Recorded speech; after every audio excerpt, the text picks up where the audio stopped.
নমস্কার। শুরু করছি আজ থেকে আমাদের বিশেষ অনুষ্ঠান অশরীরী, দ্য প্যারানর্মাল অ্যাক্টিভিটিস।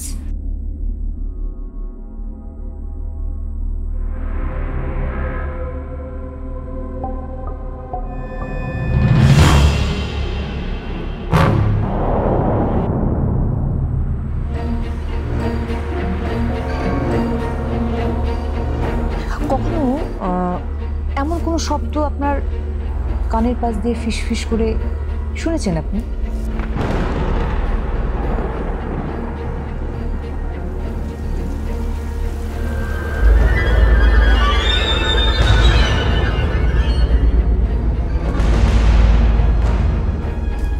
কখনো বা হঠাৎ করে ভরা গ্রীষ্মের মধ্যে ঠান্ডা বাতাস বয়ে যাচ্ছে, মনে হচ্ছে আপনার শিরদাঁড়া বেয়ে একটা ঠান্ডা স্রোত বইছে, মনে হচ্ছে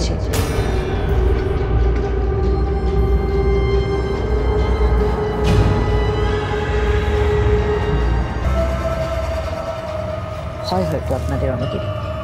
বা আপনি বসে রয়েছেন, সেটা কর্মস্থল হতে পারে, সেটা আপনার বাড়ি হতে পারে, বা কোনো পছন্দের জায়গায় আপনি বসে রয়েছেন, কিন্তু হঠাৎ করে সকলের অজ্ঞাতে আপনারই কেন মনে হলো যে কোনো একটা আবছা ছায়া যেন আপনাকে পেরিয়ে চলে গেল।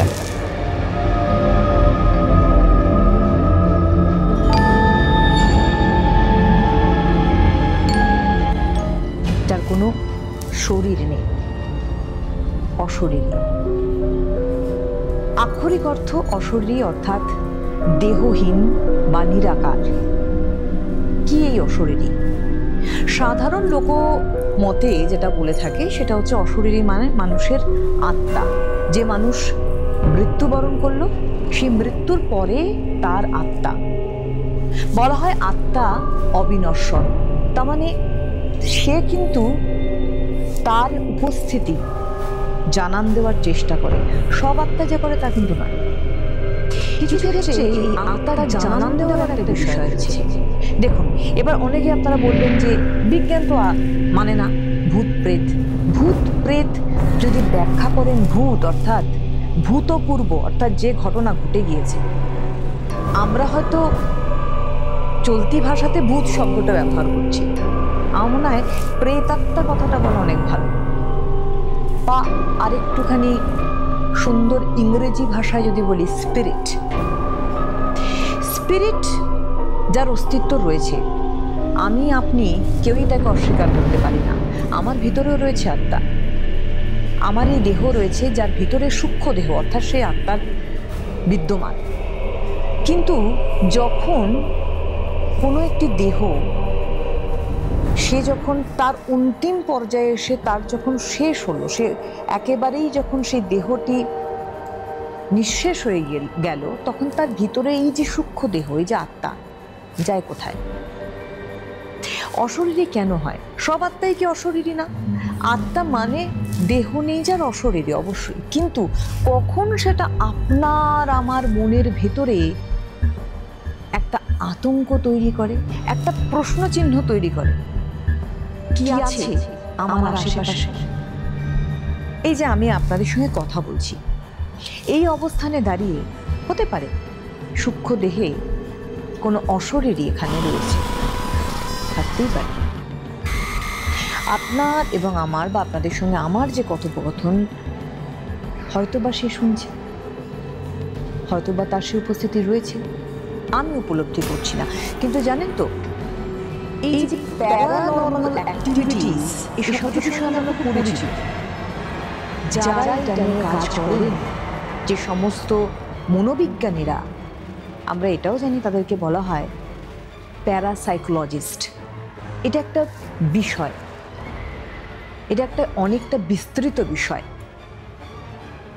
প্যারানর্মাল অ্যাক্টিভিটিস, প্রথমত বলবো প্যারানর্মাল যে ইংরেজি শব্দটা, এটা এসছে কিন্তু 1920 সালে। এই শব্দটা ব্যুৎপত্তি যদি বলি আমরা, 1920 সালে এর ব্যুৎপত্তি হয়।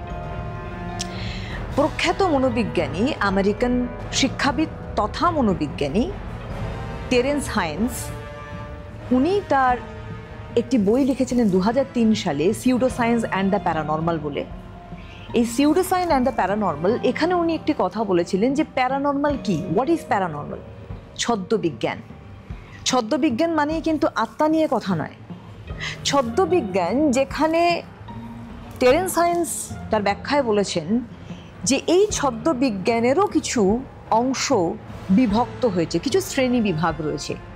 সেই শ্রেণী বিভাগের মধ্যে বলছে যে সাধারণ বিজ্ঞান যাকে বলছে যে কোনো রকম কোনো ভৌতিক ঘটনা, কোনো প্রেতাত্মা, ভূত প্রেত ইত্যাদি, এর কোনো অস্তিত্বই নেই।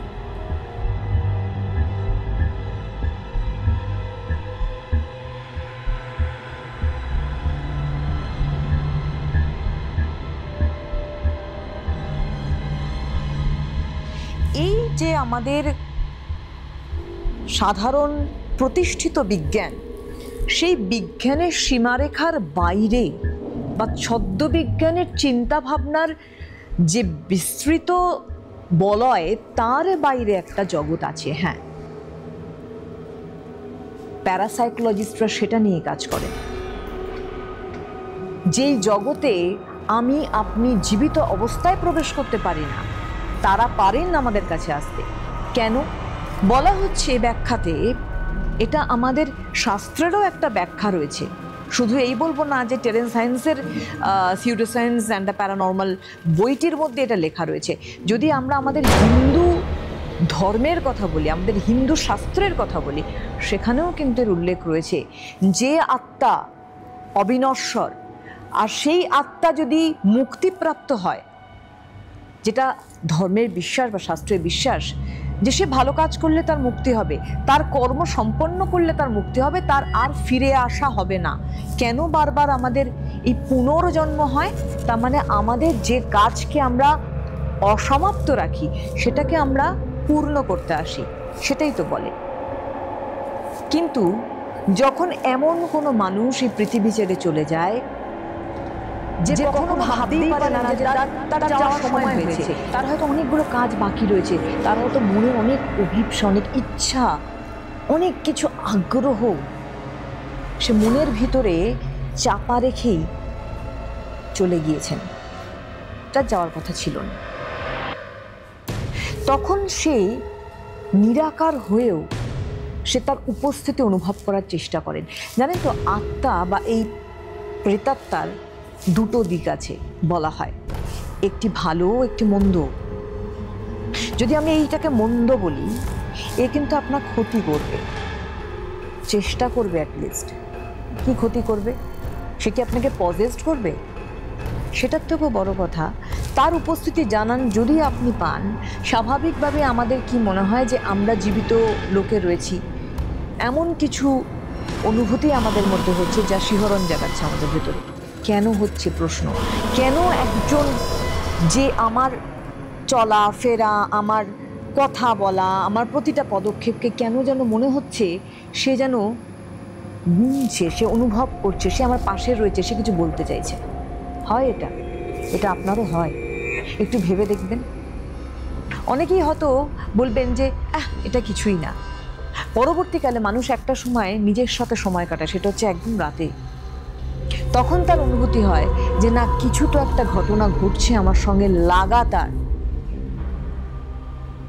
আমি আমার পরিচিত বাস্তুর মধ্যে রয়েছে, আমার ঘরের মধ্যে রয়েছে, অথচ যখনই কিছু আমার পরিবারের মানুষ সরে যাচ্ছে, তখনই আমি মনে হচ্ছে যে আমার এই পরিচিত চারটে দেয়াল, এই যে আমার আসবাব, এই যে আমার সমস্ত কিছু ঘরের পরমাণু, প্রত্যেকটি জিনিস হঠাৎ করে কেন জানি না আমার কাছ থেকে সব সরে যাচ্ছে। কিছু এমন অস্তিত্ব আমি অনুভব করছি যার এখানে থাকার কথা নয়। এমন কিছু শব্দ আমি শুনছি ঠিক নির্দিষ্ট একটি সময়, যে শব্দটা আমার শোনার কথা নয়। এমন কিছু চোখের সামনে দিয়ে আমার সরে যাচ্ছে যাকে আমি চিনি না, যাকে আমি জানি না। সে কে? কে সেই শক্তি? কোন শক্তি বলে? আমরাই বা বুঝতে পারি? সবাই কি বুঝতে পারেন না? কিছু মানুষ উপলব্ধি করেন, অশরীরী, নিরাকার। দেহহীন বা অতি সূক্ষ্ম দেহ, আত্মা, যা আপনার আমার ভিতরে আছে অস্তিত্ব হিসেবে, কিন্তু যখনই সে দেহ ছাড়ছে তার নিরাকার অস্তিত্ব আপনাকে বোঝাচ্ছে। কেন বোঝাচ্ছে? নিশ্চয়ই পিছনে কারণ আছে, এরকম গল্প প্রচুর আছে। লোকমুখে আমরা এরকম বহু গল্প শুনেছি, অনেক স্থানের কথা শুনেছি। হরর এরিয়ার একটা কথাই আমরা বলি, কি সেই ভৌতিক এলাকা, ভৌতিক স্থান কেনই বা শুধু লোকমুখে প্রচলিত, নাকি এর ভিতরে কোনো গভীর রহস্য লুকিয়ে রয়েছে? আমরা এই অশরীরী দ্য প্যারানর্মাল অ্যাক্টিভিটিস এই অনুষ্ঠানের মধ্যে খুঁজে পাওয়ার চেষ্টা করব। অশরীরী কি, কে?